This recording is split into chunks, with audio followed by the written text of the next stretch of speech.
Ai, querido companheiro que comentou no outro vídeo aqui sobre história da sexualidade, eu vim te responder, tá? Oi.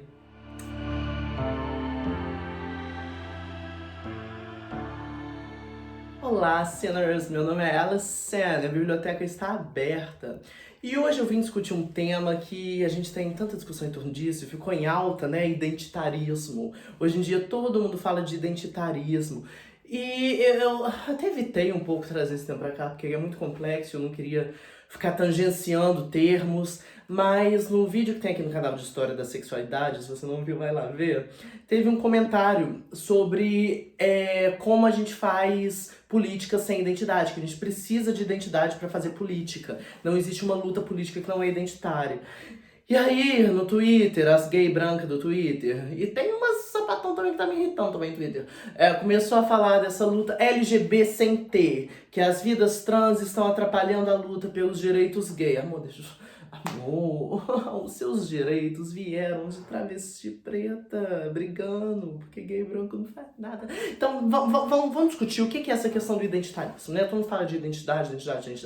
A Rita Von Hunt tem... Oi? A Rita Von Hunt é minha mãe, gente. Ela não sabe disso ainda, mas ela é minha mãe e ela vai descobrir. Ela tem um vídeo em que ela discute essa sigla, né? LGBTQIAPN2+. Por que tem esse monte de letra que já virou palhaçada? Só existe lésbica, gay, bi, o resto é invenção, blá blá blá. Tá, vamos centrar, porque as pessoas me estressam, então eu tenho que acalmar para discutir isso. Primeiramente, a sigla nunca foi identitária. A sigla sempre foi um regime político. Essas vidas, as vidas que rompem com a cis-heteronormatividade, elas têm uma existência necessariamente política, e essa briga é política, tanto que a gente tem aliados dentro da sigla. E, mas eu não consigo entender o que é aquiliano, eu não consigo entender o que é safo. Amor, você entende economia? Economia avançada? Não. Então você quer que o mundo da economia pare pro lírio do campo acompanhar o que tá acontecendo na economia? Não. Então deixa a titia te contar um segredo. Os estudos de gênero também não vão parar porque você não tá acompanhando. Que pena, tadinha. Então é importante a gente entender que essa luta, essas conceituações, esses desenvolvimentos estão sendo pesquisados, desenvolvidos, estudados e ocupando campos de luta política, ativismo, briga mesmo política. Acompanhem vocês ou não, né? E aí a gente vai surgir com novos conceitos, porque conceitos, palavras, né, estão constantemente em disputa. O que isso quer dizer, né? O Foucault vai falar pra gente lá na análise do discurso dele, que o discurso, não existe discurso verdadeiro. Existe uma busca de verdade, uma intenção de verdade. E aí, claro, um discurso vai se apoiar na história, na ciência, e o outro vai inventar. Vai ter gente que vai falar a Terra é plana. A Terra é plana não é plana. Mas a questão é que esses discursos entram em conflito. Certo? Então, as palavras e como a gente utiliza essas palavras é uma questão completamente política. E a gente precisa entender que alguns conceitos vão caindo por terra e que a gente precisa criar novos paradigmas para entender como funciona esse regime de luta política. Então, eu me identifico como boiceta, eu me identifico como trans, eu me identifico como travesti, eu me identifico como transmasculino, beleza, tá tudo tranquilo. Eu não acho que nada disso existe, problema seu, meu amor. As pessoas vão continuar existindo, as pessoas vão continuar tendo sistemas de vida diferentes, e o importante é a forma como tudo isso briga com a heterossexualidade, com a cis-heteronormatividade, a nível político. O Jonathan Kantz vai demonstrar pra gente como a heterossexualidade... Isso já tinha sido cantado a pedra pela Gay Ruby, né, na heterossexualidade compulsória. Como a heterossexualidade não é um regime identitário. Não é eu sou hétero porque na minha identidade eu, enquanto mulher, tenho relações com outros homens. Não é por aí. A heterossexualidade é um regime político que vai dividir corpos em um sistema binário, então entre homens e mulheres, e parte dessa divisão binária implica em definir uma atração mútua de um pelo outro, ou seja, homem se atrai por mulher. Então isso é um regime político, isso é construído. Isso é construído em um espaço histórico, geográfico específico, né? Se a gente pensar na Grécia Antiga, isso não existia. Não era bem por aí. É aí onde a gente começa a entender que a homossexualidade, o homossexual, só vai surgir no século XIX. Não existiam pessoas gays antes do século XIX. Porque essa identidade é construída em um espaço histórico sociocultural. Qual que é o problema desse fantasma do identitarismo? O problema é a ideia de que essas identidades estão isentas de contexto, que eu sou uma mulher cis heterossexual porque eu nasci com uma vagina e eu sinto atração por homens. Tipo, amor, todos esses conceitos que você mencionou agora foram inventados. O que é mulher é um conceito inventado, alocado no espaço-tempo. E o que é mulher hoje em dia não é a mesma coisa do que era mulher no século VII no Japão. Então, essas definições identitárias têm que ser localizadas. E aí você vai me falar, Tati, Hélice, beleza. Então, existem identidades, lógico que existem identidades. Existem muitas identidades, né? E aí, é importante que eu me encontre nesse regime de identidades? Olha, vai ter gente que vai falar que é. A titia diria que talvez não. Talvez a gente não precisa muito disso, não. O que a gente precisa? A gente precisa entender uma ideia que o Paul Preciado vai nomear de multidões queer. O que é isso? É a ideia de que o regime cis heteropatriarcal cria uma norma do que é gênero e do que é sexualidade. Beleza, show. Esse regime involucra a opressão de determinados corpos, né? Que são os corpos que fogem a essa norma. Queira sejam corpos trans, queira sejam corpos homossexualizados, quaisquer tipos de corpos que fujam a essa norma. E a briga deveria partir de um lugar político de desinstitucionalizar a norma, de desconstruir o que a gente entende como cis-heteropatriarcado. Não é abrir espaço para que um monte de identidades possam existir, isso é uma consequência, entende? Por que a gente fala política não identitária? A gente não precisa que você chegue e fale, porque eu sou gay, porque eu sou lésbica, porque...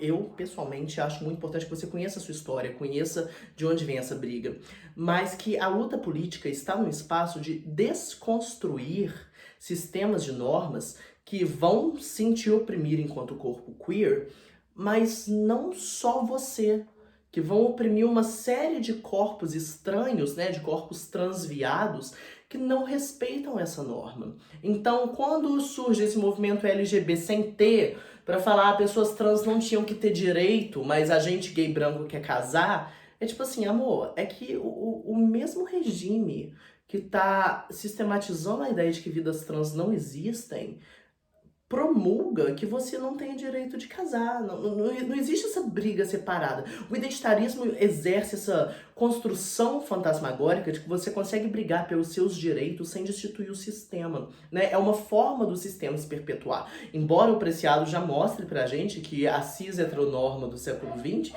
já caiu por terra. Né, o que a gente costumava entender como heterossexualidade, como cisgeneridade, já não existe mais. Já caiu, já não tem mais como voltar atrás. Mas, ao mesmo tempo, a gente precisa entender que essa briga não pode ser o que eu quero. Eu quero esses direitos, eu quero uma briga só por uma igualdade que não promulgue uma destituição do sistema. Porque a gente cai num paradoxo. Então, quando a gente fala de uma briga política sem identidade, é que a gente se afaste desse regime de quem eu sou, o que significa ser eu e quais direitos eu quero, para a gente poder olhar para a realidade como esse sistema, né, entender o patriarcado, entender o que significa ser gay, o que significa ser mulher, o que significa ser homem, todas as problemáticas disso, porque todas as coisas estão associadas, olha a titia sendo altamente pós-estruturalista, como essas coisas estão associadas umas às outras, e destituir esse sistema. É sobre romper o sistema e não sobre abrir brechas dentro dele para que algumas vidas possam superar limitações colocadas por ele, sacou?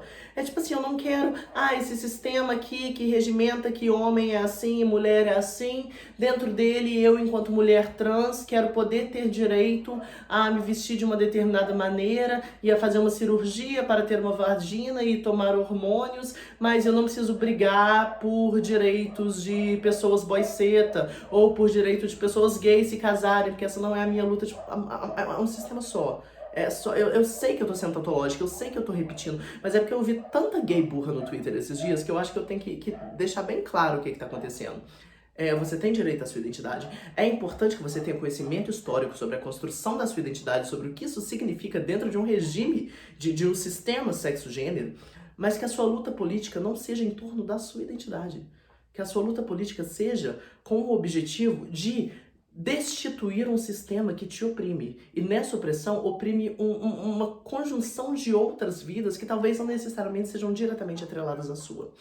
Então, é isso que a gente quer dizer com uma briga política sem identidade. Eu espero que isso tenha feito sentido. Nos próximos 2 vídeos eu vou desconstruir algumas ideias de identidade. A gente vai falar como não existe sexo biológico e como lésbicas não são mulheres, pra gente começar a desconstruir esses preceitos. E é isso. Às vezes a luta é muito mais sobre desconstruir ideias do que sobre formular identidades. É mais importante que a gente desconstrua o que a gente entende como realidade, se a nossa realidade é necessariamente opressiva, do que a gente construa um conhecimento em torno de identidades específicas. Para mim é muito mais interessante que você tenha conhecimento de como funciona o cis-heteropatriarcado e veja por que a gente precisa destruí-lo, do que você entenda por que uma pessoa se identifica como boiceta. Faz sentido? Porque a partir do momento que você entender que esse sistema precisa ser destituído para sua plena liberdade, os boicetas também vão ter o espaço dele. Ah, Tia Alice, eu vou acabar, eu juro, essa é a última coisa que eu vou falar. Ah, Tia Alice, mas eu sou cis e eu sou hétero. O que eu faço? Olha, o sistema também te oprime. Você, enquanto mulher ou enquanto homem, existe uma série de normas para sua existência. Claro que as mulheres são muito mais oprimidas porque a gente vive num patriarcado, né? Ou você precisa casar, você precisa ter filhos, você precisa cuidar da casa. A gente sabe como funciona essa divisão de trabalho entre homens e mulheres. E você, homem, você não pode chorar. A gente acabou de falar disso no vídeo do Jack.